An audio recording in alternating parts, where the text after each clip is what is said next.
Hello, Maria Vladimirovna. We have 3 questions today. First question. French President Emmanuel Macron visited China. At a press conference, he said that everyone who would help Russia, which he called the aggressor, France would consider those countries as accomplices. Could you comment on this statement? A lot has been said about this today. The trap that many EU countries fall into is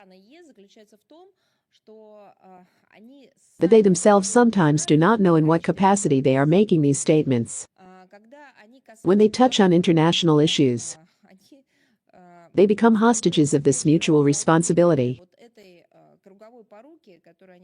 which they themselves call the common foreign policy of the European Union. In fact,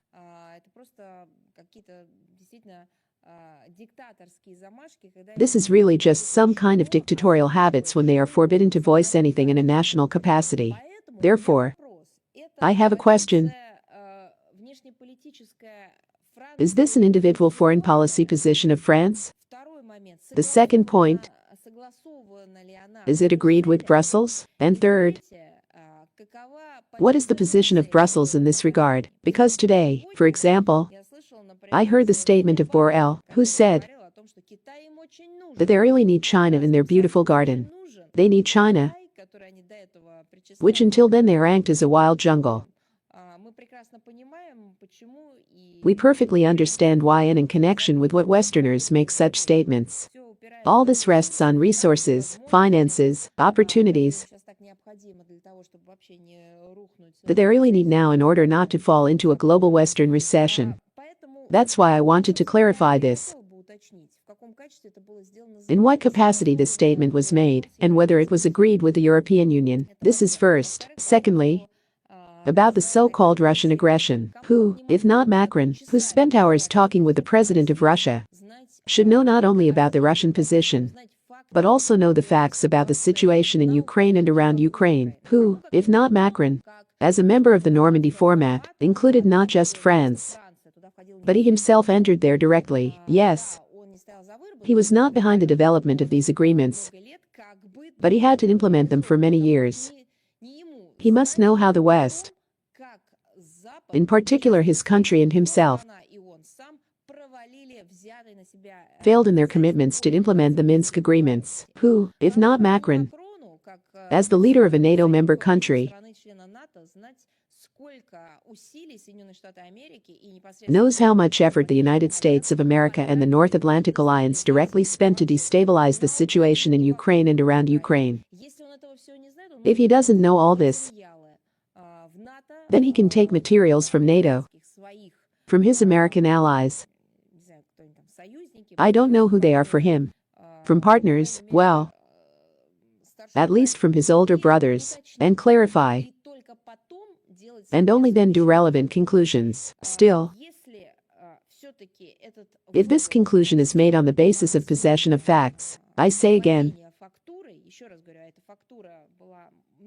that these facts were provided to the French side many times at the highest level, at the level of the Ministry of Foreign Affairs, at the level of the Ministry of Defense, and from various special representatives, and from our diplomats, from ambassadors, and so on. If this conclusion is made on the basis of facts, then this is just a substitution of concepts. This is hypocrisy and spreading untruth. Thanks a lot. And, as for that aspect, this is the third point that you mentioned. In my opinion, this is also no less important. Threats to countries that intend to help, interact and cooperate with our country. We can say that this is just open blackmail. On what basis and who gave him the right to talk like that with sovereign countries? Frankly speaking, it is impossible to understand. Nobody has such a right. Each country, if it is sovereign, which, in my opinion, can no longer be said about NATO member countries and the countries of the European Union, then the rest of the countries, like our country in particular, or China, are not bound by such obligations.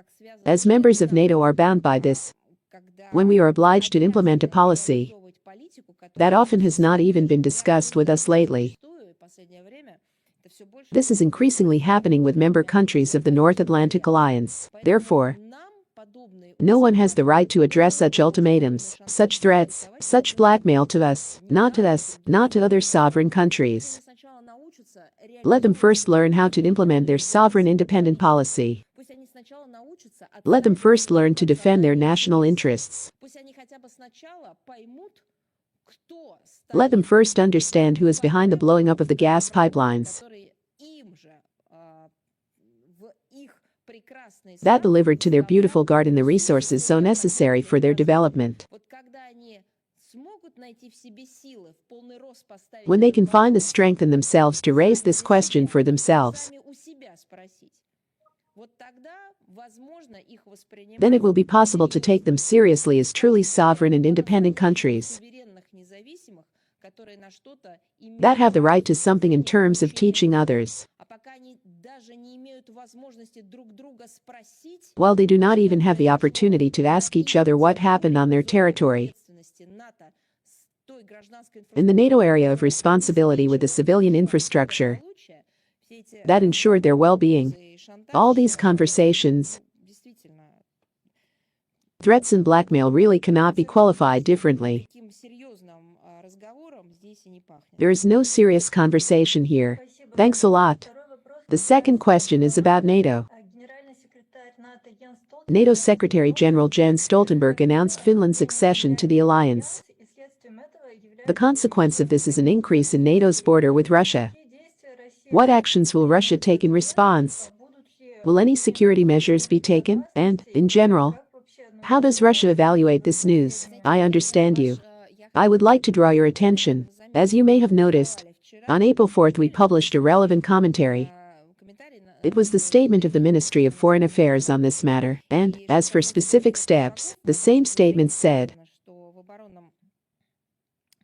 that specific steps in defense construction on the northwestern borders of Russia would depend on the specific conditions for the integration of this country, Finland, into the North Atlantic Alliance, including the deployment of NATO military infrastructure on its territory and strike weapon systems.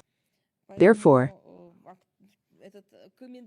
this comment is relevant today. It will continue to be relevant. We thought you might have something new about it. Well, if we have something new from that side, then we will definitely comment on it as well. You know it won't rust behind us. Last question. President of Belarus Alexander Lukashenko said that in addition to tactical nuclear weapons, Minsk could also request strategic nuclear weapons from Moscow. What is Russia's position on this issue? Well,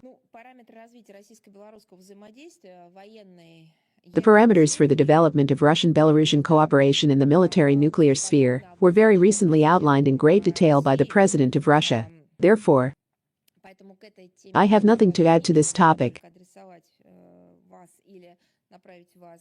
I can only address or direct you to the Kremlin website, and there you will find this statement of his. We can put it in the transcript. In general, we proceed from the fact that Russia and Belarus are building a single defense space within the framework of the Union State. We have the right to resolve any issues of ensuring national security that arise in connection with the aggravation of external threats in the way that will best suit our interests. Since November 2021, as you know, the updated military doctrine of our integration association with Minsk has been in force, in accordance with which our military and military technical cooperation is steadily expanding. When I talk about us, you understand that we are talking about our joint association. We will strictly measure possible further steps with the evolution of the military strategic situation, which at this stage, unfortunately, as you also see, continues to degrade. This is connected with the policy and concrete actions of the US and its NATO allies. I would like to emphasize again, our military cooperation with Belarus, including in the nuclear sphere, fully complies with all of Russia's current international legal obligations. Thank you. Dear friends, if you like this video, please subscribe, like and write a comment. This will greatly help the development of this channel. Thank you.